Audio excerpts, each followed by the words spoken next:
फरीदाबाद कहीं न कहीं कूड़ा करकट मुक्त बनाने के लिए अब आरडब्ल्यूए के लोग, खासकर आप लोगों से, तमाम फरीदाबाद वासियों से अपील कर रहे हैं। आप देखें, ये पहल कहीं न कहीं आपके सामने जो देखने को मिल रहा है, ये तमाम जो लोग हैं रेसिडेंट वेलफेयर एसोसिएशन सुंदर कॉलोनी नगला रोड के लोग हैं और यहाँ पे अपने तमाम पदाधिकारियों के साथ देखे डॉक्टर शशि कुशवाहा जो इस सभी के साथ में अपील कर रहे हैं कि अपने आसपास के एरिया को सफाई में रखना है और इसके लिए ये तमाम देखे स्टिकर्स लगा के लोगों को जागरूक किया जा रहा है कि आप जहां भी हैं कम से कम अपने आसपास के एरिया को साफ सफाई करें। आओ करें पहल, स्वच्छ हो हिंदुस्तान, स्वच्छता के इस अभियान में दे अपना योगदान। अच्छे तरीके से यहाँ पे लोगों को जागरूक करते हुए ये तमाम जो स्थानीय लोग संडे के दिन है और अपने काम काज से कहीं ऊपर उठकर समाज सेवा करते हुए नजर आ रहे हैं। ये पहल कितना कारगर साबित होगा, क्योंकि आपको दिखाऊं मैं यहाँ पे देखें, अगर पहले तो राजनीतिक मुद्दा भी हो जाता है कि साफ सफाई नहीं होता, गंदगी, लेकिन ये पहल अगर नगला रोड और या फिर कहें कि यहाँ पे देखें ये आरडब्ल्यूए के लोग जब अगर पहल कर रहे हैं तो मुझे लगता है कि जिस तरीके से आरडब्ल्यूए सेक्टरों में देखने को मिलता था, लेकिन यहाँ पे आप लोगों के नेतृत्व में कुछ नया काम देखने को मिलेगा। देखिए ऐसा है, आरडब्ल्यू जरूरी नहीं है कि सिर्फ सेक्टर में ही गठित हो। एक्चुअली सेक्टर में आरडब्ल्यू की कोई वैसे विशेष कोई जरूरत नहीं पड़ती, क्योंकि वहाँ पे अधिकारी या नेता लोग ऑलरेडी पहले से अच्छा काम कर रहे होते हैं। इसकी जरूरत वैसे ही विशेष रूप में कॉलोनी में ही है। अगर कॉलोनी के लोग संगठित होकर इस तरह का संगठन बना के अवेयरनेस का काम करते हैं, लोगों को अवेयर करते हैं कि सफाई किस तरह से रखनी है, कूड़ा करकट नहीं फैलाना है विशेष रूप से, क्योंकि यहाँ पे कॉलोनियों में बेसिकली आप देखते हैं कि नालियों का भंडार है। मतलब बिना नालियों की कॉलोनी नहीं है कोई सी भी। सीवर है तो सीवर ओवरफ्लो रहता है। उसका एक कारण है कि नालियों में जितने भी कचरा जो होता है ना, उसमें अधिकतर आपको पॉलिथीन, गुटखा तंबाकू के रैपर्स, यही सब मिलेंगे। और हमारा जो जागरूकता अभियान है इसी को लेके है कि हम घर घर जाके लोगों को अवेयर कर रहे हैं, लोगों को जागरूक कर रहे हैं कि अगर आपके बच्चे कोई चीज खाते हैं, पैकेट वाला सामान में कोई सामान चीज खाते हैं, तो पैकेट को गली में ना फेंकें। वो पैकेट गली में जाने के बाद क्या होता है, नाली में घुस जाता है। लोगों को रोक रोक के हम बोलते हैं कि भाई गुटखा आप खाते हो, वैसे तो पहली बात तो गुटखा नहीं खानी चाहिए। अगर फिर भी खाते हैं तो उस गुटखे के रैपर को गली में या सड़क पे या रोड पे कहीं भी सार्वजनिक स्थान पे ना फेंकें, उसको अपने जेब में रख के किसी कूड़ेदान में डालें, जिससे कचरा फैलने से रुकेगा काफी हद तक। ये हम लोगों की अभी कोशिश है, एक पहल है, कॉलोनी में कर रहे हैं। बाकी नगर निगम से भी बोल के हम लोग सफाई वगैरह करवा रहे हैं। और इधर आरडब्ल्यूए कब गठित हुई है? ये लगभग हमने 1-1.5 महीना हुआ है और ये हमारी ये सेकंड टाइम की ये एक तरह से अवेयरनेस कैंपेन कर रहे हैं हम लोग। लास्ट टाइम भी हमने किया था, उसमें भी वो भी काफी आज जो कैंपेनिंग है ये कब स्टार्ट हुआ? ये मॉर्निंग में हम सुबह 8:30 बजे से लगे हुए हैं, घर घर डोर टू डोर जा रहे हैं। ये इस तरह का पंपलेट्स है। अच्छा, आप दिखाओ, देखे किस तरीके से ये लोग जागरूक है। ये इससे अंदाजा आप लगाएंगे। ये देखे छोटे छोटे बच्चे हैं, इनके भी हाथों में भाई साहब ये होती है जिम्मेदारी। अगर ये बच्चे अपने घर में एक भी, जैसे बड़े भाई बहन बुजुर्ग, सबके हाथों में अगर ये पंपलेट्स, अगर ये अपील दे दिया और लोगों ने समझ गया, तो कहीं न कहीं मुझे लगता है कि जागरूकता आ जाएगी। जागरूकता आ जाएगी। देखो एक बार में नहीं आएगी, लोगों को हम बार बार बोलेंगे, बार बार समझाएंगे, तो कहीं ना कहीं 10 में से अगर हमारे 4 लोग भी समझते हैं तो हमारा मिशन सक्सेस रहेगा। तो आप सभी योगदान दे रहे हो। मुझे लगता है कि इस कॉलोनी का, ये सुंदर कॉलोनी वैसे नाम है, सुंदर बना के ही मानोगे आप। मैं Mukesh Kumar Panchal, vice president of RWA. मेरा तो सिर्फ इतना ही कहना है कि हर गलीवासी से भी सुंदर कॉलोनी आगे चलते रहते हैं कि साफ सफाई में अपना योगदान दें। जितना हो सके बीजेपी सरकार, जो मोदी सरकार जी, मोदी जी ने हमारे लिए इतना अच्छा मौका दिया है, अपने प्रदेश को, अपने राज्य को, अपने देश को, अपनी गली को साफ सुंदर रखने के लिए बहुत अच्छे अभियान चलाए हुए हैं। इसमें हमारे पार्षद जी का भी योगदान है, हमारे विधायक सतीश फागना जी का भी योगदान है। मेरा तो अपील सिर्फ इतना है कि जो हमारे नगर निगम के कर्मचारी हैं, अगर वो भी हमारा समय समय पर सहयोग करते रहेंगे तो शायद हो सकता है हमारा गली मोहल्ला, देश प्रदेश सभी में स्वच्छता बहुत जल्दी आएगी। और भाइयों से भी बात करते चलेंगे। हाँ। तो कहीं न कहीं आप सभी जो आसपास के रहने वाले हो, क्या देखते हो इससे बदलाव कुछ माना जाए श्योर है कि बदलाव हमारा कोशिश यही है हम सभी जी। लोगों की जी। कि लोगों के अंदर जागरूक फैलाया जाए, जी कूड़ा करकट ना फैलाएं, हम्म, साफ सफाई का विशेष ध्यान रखें जी। और हमारा ये कैंपेन आगे भी जारी रहेगा। लोगों को जागरूक करते रहेंगे हमेशा इस चीज के लिए और हमें उम्मीद है पूरी कि हमारी गली वाले, हमारे मोहल्ले वाले इस बात को जरूर समझेंगे अच्छा और अच्छा कूड़ा करकट नहीं फैलाएंगे। अच्छा। कुछ गलियों में लोगों को जागरूक हुए हैं, उन्होंने साफ सफाई का विशेषकर ध्यान रखा हाँ। है। जैसे कि हमारे भाई हैं, अच्छा इन्होंने काफी हद तक अपने अंदर इम्प्रूवमेंट करी है इस चीज को लेके हाँ। और अपने आस पड़ोस के लोगों को भी जागरूक कराए। आप देख रहे होंगे पिछली बार जो हमने अवेयरनेस कैंपेन किया था जी। उसका आप एक जीता जागता अभी उदाहरण देख लीजिए। हाँ हाँ हमने पहले किया था, ये एक दुकान है। अच्छा। दुकान पे अधिकतर देखे होंगे कि कूड़ा करकट तंबाकू या रैपर वगैरह जी, बिके मिलते रहते हैं, हैं। जरूर। अब इन्होंने क्या किया है, ये खंबे पे ये एक डस्टबिन टाइप का इन्होंने टांग जी, दिया है। ये अगर कोई होगा तो इसमें रैपर डाल देगा जिससे आसपास में कचरा नहीं फैलेगा। हम्म। तो ये लगा लीजिए कि ये सेकंड कैंपेन है हमारा जी। और ये कह सकते हैं कि अभी 30% हमारा ये सक्सेस है। आगे हम लगातार करते रहेंगे इस चीज को, तो ये हमारा 100% में तब्दील हो मतलब सकता है। कि सोच बदल सकता है अगर लोग चाहें। अगर भाई और कोई तो आएगा नहीं, देखो शासन प्रशासन से हम ज्यादा उम्मीद तो नहीं करेंगे। अपनी सफाई खुद हाँ रखना चाहिए। जी जी। तो अब जो आपने सफाई रखा है इससे क्या उम्मीद किया जाए, लोगों को क्या संदेश देंगे ये बताओ आप। अपने आस पड़ोस में अपना साफ सफाई तकरीबन कितना कचरा दिन भर में इकट्ठा हो जाता है? थोड़ा बहुत होता है, ज्यादा नहीं अच्छा। होता है। लेकिन इससे और लगाने से फायदा हुआ है। जो कूड़ा वाला आता है उसको निकाल के उसको कूड़े उसमें फेंक देते हैं। देखे अब वही दिखाना चाह रहा हूँ, ये देखें इन लोगों की पहल।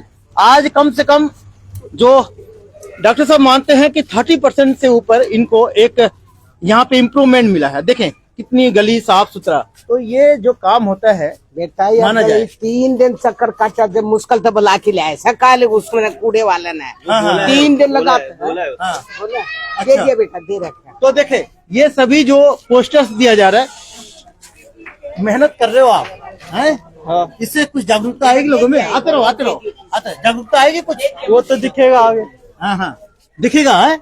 और बताओ आपके हाथ में हथौड़ी है? तो भाई ये बताते रहिए बताते ये हम रहिए। फ्लैक्स लगा रहे हैं पूरी गली में ताकि लोग जागरूक रहें। अच्छा उसके अंदर कुछ हमारे कंटेंट भी हमने उसमें लगाए हैं कि कहाँ पर गंदगी नहीं करनी है हाँ, हाँ। और कहाँ कूड़ा डालना है, हाँ, हाँ। अपने पास साफ सफाई रखनी है, विशेषकर ध्यान रखना है लोगों का, अपने आस पड़ोस के लोगों को भी जागरूक करना है हमें साथ साथ। हाँ और हम ये चाहते हैं कि सभी लोग इस जगह को अपने साफ सफाई रखें, सुंदर कॉलोनी को सुंदर बनाएं। अच्छा जो उसका नाम है वो उसको साबित करें लोग। अच्छा देखें भाई साहब का कहना है कि जो नाम है उसको साबित करे। तो ये जागरूकता अभियान चल रहा है जी। जागरूक हो रहे हो कि नहीं हो रहे हो ये बताओ। होना है, होंगे? होना पड़ेगा वो तो हाँ जरूरी है। जरूर कर रहे हैं। अच्छा जरूर करेंगे।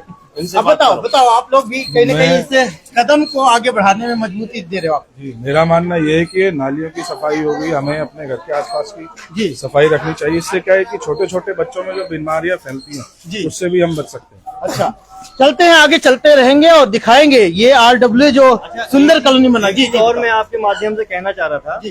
कि जो इको ग्रीन की गाड़ियां आती हैं हाँ। कॉलोनी में, हाँ तो थोड़ा सा उस पे भी ध्यान दिया जाए सरकार को या नगर निगम को। इको ग्रीन की गाड़ी डेली भेजें, क्योंकि अभी करीब 2 दिन में एक बार आती है, जिससे लोगों के घर में कचरा इकट्ठा हो जाता है और वो मजबूरी बस कहीं भी फेंक देते हैं। तो अगर वो डेली गाड़ी आए तो डेली लोग कचरा उसमें फेंके। दूसरी ये है कि जिस हिसाब से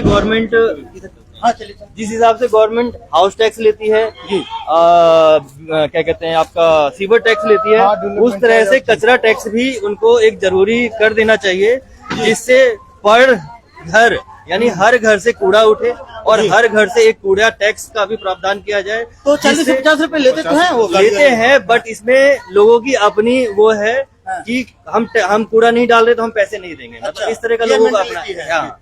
तो इसलिए अगर इस चीज को कंपलसरी कर दिया जाएगा तो हर घर से अगर टैक्स लिया जाएगा इसके रिगार्डिंग, तो क्या है कि हर घर जो है कूड़ा इधर उधर ना फेंक के वो कचरे की गाड़ी में ही फेंकेगा। RWA जो सुंदर कॉलोनी की है, ये इतनी बढ़िया सोच को लेके आगे ये चल रहा है। दरअसल मैं बताऊं कि देखिए उसका नतीजा भी सामने देखने को मिल रहा है। गली जो है साफ सफाई है और ये अपने गली के लोग हैं जो खुद इस मेहनत में आज भागीदारी ले रहे हैं, लोगों को जागरूक कर रहे हैं। तो उसके बाद से क्यों ना आए सुधार। अब सुधार के लिए जब आप लोग जाते हो, लोगों को क्या बोलोगे? आज तो भाई चलो गलियों में जाके लोगों को जागरूक कर रहे हो, सच में लोग पालन करेंगे आपकी बातों को? पालन करेंगे, जरूर पालन करेंगे, जरूर पालन करेंगे, लोग जरूर करेंगे। हाँ? और नहीं करने वालों को क्या करोगे? नहीं करने वाला को समझाएंगे। अच्छा, उनसे पालन कराओगे? हाँ, उनसे देखो यहीं रहना है, यहीं पे सब कुछ करना है, तो अपने घर के आसपास की सफाई, अपनी कॉलोनी की सफाई, ये हर किसी की जिम्मेदारी है। अच्छा, हम अपने घर में भी सफाई करते हैं, तो जब घर में कर सकते हैं तो अपने आसपास का भी तो हमारी ही जिम्मेदारी है। जब हम करेंगे तो हमको देख करके दूसरा बंदा भी करेगा। तो एक से भले दो से भले 4। तो इसी तरह से हमारी पूरी कॉलोनी, हमारा जो मिशन है, हमारा जो जागरूकता अभियान है, वो इसी को ही लेकर है कि हम सब लोग अवेयर हो, आसपास के लोग अवेयर हो, जिससे हमारे आसपास सफाई हो, सुरक्षा रहे, सब हर चीज का रहे। अच्छा, तो अब प्रधान जी जिस तरीके से ये मेहनत हो रही है, आज इस गली में कहाँ की हो? आज अपनी पूरी कॉलोनी हमने किया। ये हमारे यहाँ पे क्रॉसिंग में 5 गलियां हैं आगे तक, और 2 मेन गलियां हैं। अच्छा। और लगभग यहाँ पे 2,500-3 हजार लोगों की बसावट है, उससे ऊपर भी है। तो डोर टू डोर हम सुबह से ये कर रहे हैं। इस तरह का आप फ्लैक्स भी देख रहे हैं, और अभी जो पुलिस चौकी वाली जो साइड है उस एरिया में भी अभी जाएंगे। अच्छा, तो ये हर वीक में कुछ अलग अलग होता है? ये लगा लीजिए महीने में लगभग 2 बार हम ये कैंपेन करने की कोशिश कर रहे हैं। और आगे फिर क्या रहेगा स्टेप? क्या आगे अभी हमारा देखो, हम मेन मुद्दा लेके चल रहे हैं, एक सफाई को लेके, सफाई जागरूकता अभियान को लेके। दूसरा है कि लोगों को मेडिकली हेल्प मिले, जिससे हम समय समय पे मेडिकल चेकअप फ्री कैंप जो होता है उसका आयोजन अभी लास्ट टाइम भी हमने लगाया था, जिसमें हमारा बहुत सफल रहा था। करीब 300 लोगों को, 300-350 लोगों को तो फ्री आई चेक हुआ, जिसमें सभी को चश्मा मिला। हार्ट के डॉक्टर हमने अमृता हॉस्पिटल से बुलाया था, गायनेकोलॉजिस्ट बुलाई थी, उसमें भी हमारे काफी लोगों को हेल्प मिली। बहुत से लोगों ने ओपीडी में दिखाया, बहुत सौ का टेस्ट भी फ्री में हुआ। अच्छा, तो ये जो आप लोगों ने एक RW बनाया है, तो अब आपसे मैं पूछ लूं, कुछ फायदा हो रहा है RW बनने से? बहुत फायदा हो रहा है इसमें RW बनाने से। जब शुरुआत करी थी तो बहुत कम लोग थे, लेकिन आज बहुत आधी से ज्यादा कॉलोनी जुड़ चुकी है। अच्छा, और हमारी तो यही अपील है कि हमने जगह जगह अपील के पोस्टर भी लगाए हुए हैं कि लोगों से साफ सफाई की जाए। अच्छा, तो इससे फायदा मिल रहा है लोगों को? बहुत फायदा मिल, ज्यादा लोग जुड़ेंगे, ज्यादा लोग जुड़ चुके हैं, जुड़ेंगे भी। बहुत RW है, लेकिन इसको क्या अलग माना जाए? क्या देखें इसमें नौजवान ज्यादा है। अच्छा, इसमें मैं कहना चाहता हूँ जो पढ़ाई करने वाले जो है साथ में, वो ज्यादा है इसके अंदर। तो देखें, ये एक पहचान है, युवा इसको खुद अपनी जिम्मेदारी का निर्वाह कर रहे हैं, बकायदे स्टिकर पोस्टर्स लगा के जगह जगह लोगों का ध्यान खींच रहे हैं, और ये बता रहे हैं कि आपकी गली है, सुंदर कॉलोनी जैसे नाम है, इसको सुंदर बनाना हमारा उद्देश्य है। तो इसमें कितनी सहभागिता स्थानीय लोगों की है वो तो और वक्त बताएगा, लेकिन जिस तरीके से इन छोटे छोटे बच्चे आज सर्दी के बावजूद भी ये निकल कर इस तरीके के पहल में अपना योगदान दे रहे हैं, तो जरूर आप कमेंट करें कि ऐसे अगर अपील, ऐसी चीजें लोगों के बीच में जा रही है तो आप कितने जागरूक हो रहे हैं। अपने RW से कहें कुछ इस तरीके की पहल यहाँ पे सुंदर कॉलोनी RW से सीख लें, और आगे कोई और इससे संबंधित कोई जानकारी होगी तो फिर से हम आपके साथ लाइव जुड़ेंगे। जी, 7 तारीख को पोस्टर क्या है यहाँ पे? मैं आपको दिखाना चाह रहा हूँ जो हमने थोड़े दिन पहले इसके, ये हमारा माधव भवन है। अच्छा, इसमें फ्री आइस चेकअप है, फ्री हेल्थ चेकअप है, फ्री हेल्थ जांच है। 7 जो अभी 7 दिसंबर को हमने आयोजित किया था, जिसके अंदर अभी डॉक्टर साहब ने बात करी है। उस आयोजन के लिए हमने इनवाइट किया था महेश भैया पाठक जी को। चलिए, कोई नहीं, ये तो चलता रहता है। तो ये देखे, ये लोग अपने कॉलोनी को बढ़िया बना रहे हैं, और ये एक अच्छा पहल है, तो इसको दिखाने का मकसद यही था। RW सिर्फ ये नहीं है कि सेक्टरों में ही है, कॉलोनी में RW किस तरीके से यहाँ डॉक्टर कुशवाहा के नेतृत्व में काम कर रही है। हालांकि 1-1.5 महीना हुआ अभी इस संस्था को, RW को बनाए हुए, तो आप जरूर इनसे सीखें, और कुछ और नया ऐड ऑन करना हो तो आप भी अपील करें, कमेंट करें, इस वीडियो को शेयर करें। आगे कोई और इन्फॉर्मेशन होगा तो फिर आपके साथ लाइव जुड़ेंगे।